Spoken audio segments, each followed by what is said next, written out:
আমাকে ছেড়ে যেও না, এই কথাটা এতটাই অর্থবহ, হৃদয়বিদারক যে মানুষটা ছেড়ে আসে সে যদি বুঝত তাহলে পুরো পৃথিবী বিসর্জন দিয়ে হলেও তার সাথে থেকে যেত। অথচ যারা ছেড়ে যায় তারা বুঝতেই পারে না ছোট্ট এই একটা কথায় লুকিয়ে আছে কত আক্ষেপ, কি সীমাহীন যন্ত্রণা, কাছে রাখার কত আপ্রাণ চেষ্টা। শেষ বেলায় এসে এই সবই মিথ্যে হয়ে যায়, ধূসর হয়ে আসে সব রং, ঠুনকো হয়ে যায় রাখতে চাওয়ার বাহানা, থেকে যাওয়ার ইচ্ছা, অভিমানী আবদার। তখন কাজী নজরুল ইসলামের ওই উক্তিটাকেই সবচেয়ে বেশি গ্রহণযোগ্য মনে হয়, তোমারে যে চাহিয়াছে ভুলে একদিন, সে জানে তোমারে ভোলা কি কঠিন।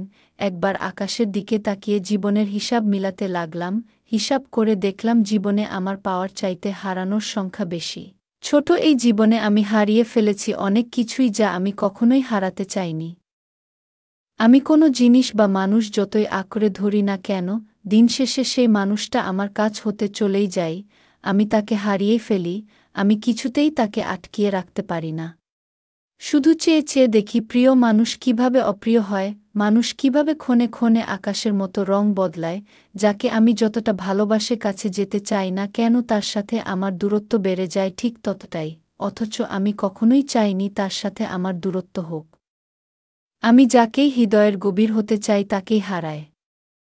আমি হারিয়ে ফেলেছি আমার প্রিয় মানুষটাকে, হারিয়েছি আমার ভীষণ আদরের পোষা বিড়ালটাকে, আমি যাকে ভালোবাসি, মন থেকে চাই তাকেই হারাই, হয়তো সে অন্য কারোর হয়ে যায়, নয়তো সে পৃথিবীতে থেকে বিদায় নেয়। আজকাল আমার কাউকে ভালোবাসতেই ভয় হয়, ভাবি যদি হারিয়ে ফেলি, যদি হারিয়ে যায়, যতই তাকে বলি আমাকে ছেড়ে যেও না, কিন্তু যে ছেড়ে যাওয়ার জন্য আসে সে ছেড়েই যায়।